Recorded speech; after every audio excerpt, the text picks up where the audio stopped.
Guys, paano ba mag-move on? Hi guys, kamusta kayo? Ako nga pala si Summer. Naranasan na natin minsan sa buhay natin yung tayo ang nang iwan at minsan naman tayo yung iniwan. Hindi naman masaya yung ikaw yung nang iwan dahil siguradong kasunod ng breakup yung anxiety, awkwardness at emotional conflict.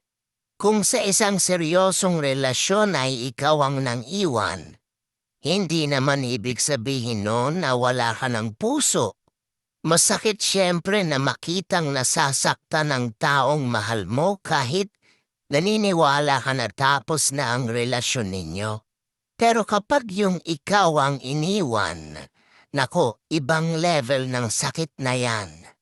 Karamihan sa atin ay naranasan na yung pleasure ng ultimate heartbreak, yung iniwan ka bigla ng taong mahal na mahal mo na halos ibigay mo na lahat sa kanya. At kapag nangyari na yon, anong gagawin mo? Oo naman, pwede ka namang magpakalango sa alak o mag-TV marathon habang kumakain ang ice cream at umiiyak. Pero alalahanin mo na sa umpisa mo lang magagawa yon. Nakadepende din naman kasi sa sitwasyon kung paano magiging mahirap ang paghihiwalay ninyo.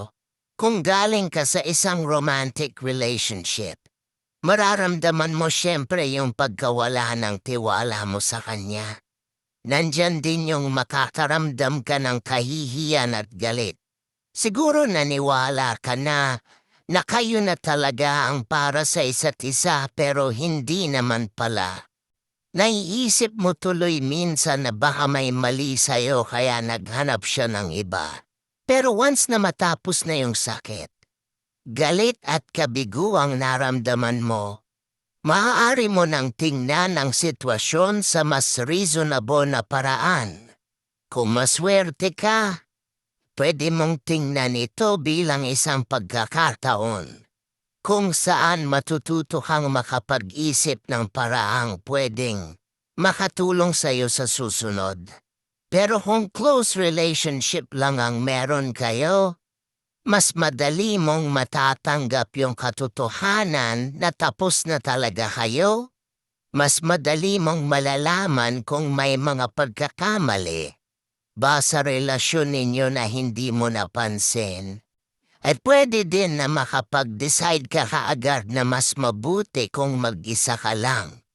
O hanggang dito na lang po muna at salamat sa pakikinig ninyo. Thanks for watching.